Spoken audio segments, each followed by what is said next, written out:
guys. Okay, I wanted to film this video for so long. Like, I think this is the first video I wanted to film, but I felt like I can go straight in with this bombshell. So I'm working my way up to it. We're listening to a little bit of Rumours by Fleetwood Mac. This is my favourite vinyl. I got this in, look at that album cover. I want to be Stevie Nicks so badly. They're just so cool. Look at that. I got this album for like £2 in like a jumble sale. It's like the best find ever, and it's not really that scratched, it's a tiny bit wobbly, but I think it adds to the whole vibe.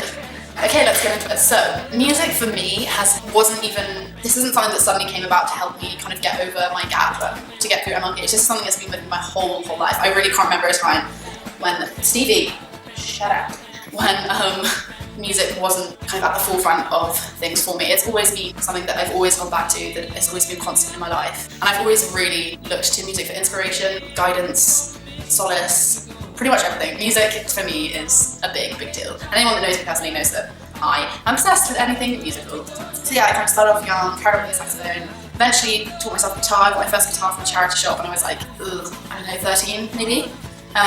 Taught myself guitar very badly. I'm not a great guitar, but I love playing it, and I hope I'm improving a little bit. I can introduce you to my dog. This is Joni. She's currently got a broken string, too much finger picking. She needs restringing, but she's a beautiful guitar. This is her. She's called Joni because, as I will get into in a bit, Joni Mitchell is a huge inspiration to me. And then my saxophone is called Stevie, after Stevie Wonder. And I've had a few saxophones. My current saxophone is quite new actually. Got it when I was doing my grade 8, and it's a beautiful. I've had saxophone lessons for literally as long as I can remember. I can't remember being at school and not having saxophone lessons, honestly. They were definitely a constant. And then this little, I'm not going to move it because it looks nice on my record player. But this is a little pinky peach red ukulele called Yoko, just because it sounds like ukulele, that my dad got me for my 18th birthday. So those are my instruments. I played music like all throughout my school. I think that's probably what I did most of. I think actually if I'd maybe done a bit less music, I probably would have done a bit better at school. So because I love music so much at school, and can't remember there ever being a time when I didn't want to be anything other than a musician, I thought it would be a great idea to go to music school.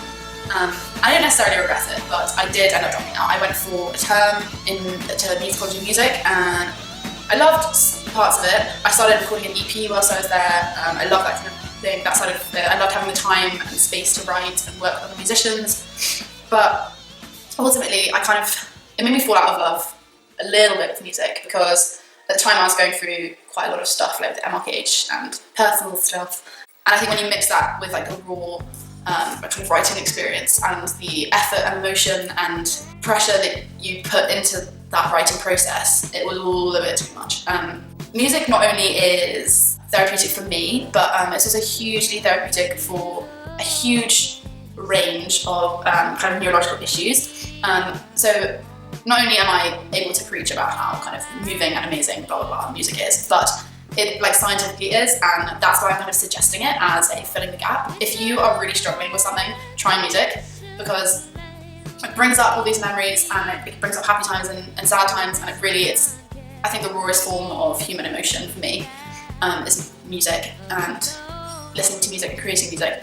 And if you want proof, I read an amazing book called Musicophilia by a guy called Oliver Sacks, which is basically tales of people kind of struggling to adapt with various neurological issues. Let me read this little quote from the back of it. Music can move us to the heights or depths of emotion. It can persuade us to buy something or remind us of our first date. It can lift us out of depression when nothing else can. It can get us dancing to its beats, but the power of music goes much further. Indeed, music occupies more areas of our brain than language does. Humans are a musical species. So the fact that music is genuinely innate to humans, I think, is fascinating, and that's why I think it can be so healing. And it is for me, even though I kind of fell out of writing and creating music for a while. I never stopped listening to it. You know, I actually think I created more playlists in those months when I was like having counselling and that kind of thing to deal with like my own issues. I listened to more music then than I ever had done, and I discovered more artists and old songs and new songs. If I hadn't had music in that healing process, it would have been a lot longer. But yeah, music can be incredibly healing, and there's so much. This book is so interesting because they talk about, there's so many kind of case studies and stories about how music has really healed people in ways that medicine or anything else could have. So people with Alzheimer's and amnesia, and how it gives them calm and helps them to remember things, or people with chronic depression, or it can help animate people with Parkinson's. It can do incredible things, and I think it's often underestimated how powerful music is. So on that note of powerful music, I thought I would talk, okay, when I was planning this video I was like, oh, maybe I'll just do like 20 of my favourite songs, and I was like, that's gonna be so boring if you guys sit to 20 of my favourite songs. So what I've done is I've created a playlist, which will be on Spotify, and I'll link it below, Pants Project playlist of 100 of the best songs in existence, which in other words are my favourite songs ever. It's for you to judge whether you think they're the best songs in existence. But instead, I thought I'd talk about 10 songs that mean a lot to me. They're not necessarily my favourite 10 songs, but they're 10 songs that mean a huge, huge, huge deal to me. Okay, so the first one is called Life on Mars by David Bowie, of course. Now, I was obsessed with this song before I met my boyfriend, because David Bowie is obviously the king of everything. When he died, I actually cried. I really did cry, which is so weird. I think sometimes there's such a like, I don't know, sometimes I think it's kind of weird when we like cry for celebrities, but David Bowie changed so many people's lives and made freaks and weirdos and people who didn't quite fit in feel like they did fit in. And I think that's an amazing thing to do as an artist. So David, if you're listening, you're the best. But yeah, no, I love the song, I was obsessed with the song, and then I met my boyfriend and this is his favourite song, and now every time I listen to it I always think of him, and it's just an amazing song, so go listen to it, and I promise you it probably will be your favourite song soon. Okay, so the next one is Dancing in the Moonlight by Top Loader. This song, this is weird, this is from a band where I actually don't think I've ever heard a single other Top Loader song, but I love the song. Every time like the first bar plays and I can, oh, my whole body like fills with buzzy excitement. But this just reminds me of being like 16 and going to like GCSE parties, and whenever it came on like playlists, like house party playlists, everyone would like come back to the dance floor being like off in their little cliques, and everyone would come back and everyone would dance. And I adore it, and I just remember like dancing around the kitchen to it all the time, or shouting it in the car. And it's just a really happy song. It always like never fails to put a smile on my face. Next one is I Hope You Dance by Fleetwood Mac. Now this is a bit of a wild card. This is my funeral song. So if anything happens to me, here is video evidence that this is the song I will play at my funeral. For no other reason than the lyrics I just think are so beautiful. So the chorus is, I hope you dance, I hope you still feel small when you stand beside the ocean, I hope that you give life a fighting chance, something like that. And it's kind of cheesy, a little bit lame, but I love it, and I don't know, it really kind of speaks to me and makes me want to make the most of everything and leave that message as my legacy, that we should all make the most of everything and dance every day. The next one is Valerie, the Mark Ronson Amy Winehouse version. Amy Winehouse is one of my absolute idols. I think she's the most incredible artist and musician, probably the voice of our generation, I would argue. A soul gone way too early. If you haven't seen the Amy documentary, definitely watch it, it's really, really beautiful. But this song is kind of, this is weird, this is kind of like my party trick, I guess. This was like the first song I ever performed with like a big band, so I from this in my jazz band, and I love singing it. It's so much fun to perform, and whenever there's like karaoke or something, this is the song I'll sing. I remember my boyfriend, I was quite drunk, and my boyfriend made me sing this in Singapore in front of all his friends, so it's really embarrassing, but they all liked it, so that's fine.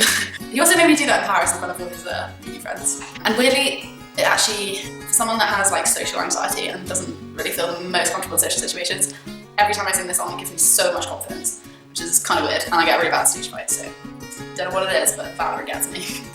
Number 5 is I Can't Make You Love Me, and it's the Bon Iver version, and this was the first ever song that made me cry. Every time I listen to it, it makes me cry. Every time I sing it, it makes me cry. Every time I perform it, it makes me cry. This is probably one of my favourite songs to perform as well. I think it's so beautiful. The Bonnie Raitt version is pretty beautiful as well, but something about the Bon Iver version just gives me chills. Number 6 is A Case of You by Joni Mitchell. This is the first ever song that really made me want to write music and taught me how to write music and taught me how music is poetry set to a tune, basically. I think Joni Mitchell writes like no one else. All of her, she kind of reminds me of like a female Leonard Cohen or Jeff Buckley maybe. I just love her lyrics. I think I could read them in a book over and over again and never get bored. California I love by her as well, but A Case of You I think is just so beautiful. 7 is Superstition. This is my favourite song to dance to. Stevie Wonder, what a guy. This is kind of like the Top Loader Dancing in the Moonlight song for me. This just reminds me of like stupid house parties, and whenever it comes on everyone goes to dance, and if I'm feeling sad this is the song I'll put on if I want to feel happy. Sometimes I put on sad songs when I feel sad, it's good to cry.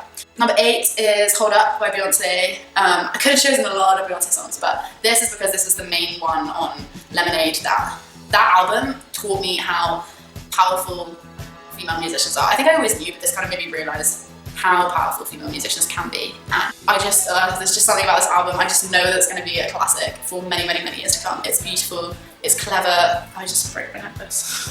So yeah, Beyonce, queen of a lot of things.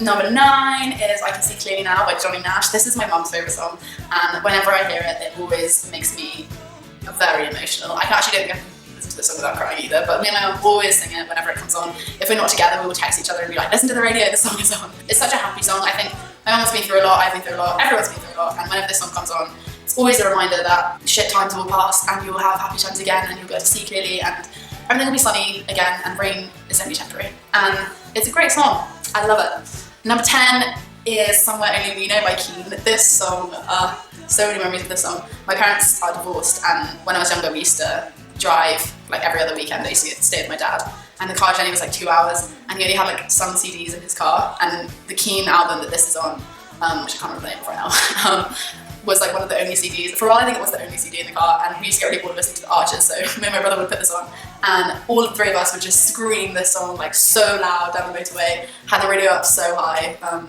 I knew all the words, and I just loved it. It's such a good like belter to get all your like emotions and energy out. So yeah, those are 10 songs that have had a huge impact on my life, and will always make me smile, and I'll never turn them off. And then I thought it would be funny to talk about my first ever CD. You guys can comment your first ever CDs. Oh, end of Rumours. Yeah, so you guys can all comment your first CDs down below. I'd love to know. I always think it's really funny what first CDs and songs and vinyls everyone had. My first CD was Let Go by Avril Lavigne. My dad gave it to me for Christmas, and I had this like old Sony portable CD player with some headphones, and I used to clip it to my pink flare jeans and rock out there, and it was super duper cool. And I knew every single word on that album. Like, I still listen to the album all the time. It's so good. So yeah, that's my Filling the Gap music edition. I'll probably do like 50 billion more because music is just a huge, huge part of my life. And the music in the background of this last little segment, I think I'm going to play my own music so you can hear what kind of thing I do. It's kind of like a soft soul acoustic kind of vibe, Nora Jones type thing. Yeah, so I'll put the Spotify playlist in the description box, and I'll put the details to the music Ophelia if you're interested. It's a really good book if you want to read it. I'll put my 10 songs down there, and I'll put a link to my SoundCloud with my music on it if you're interested. I'm not bigging myself up, I just thought you might be interested. It got me through writing and performing, and listening to music got me through a lot, and will continue to get me through a lot in my life. So thank you, music, for that. Anyway, hope you're all well, lots of love.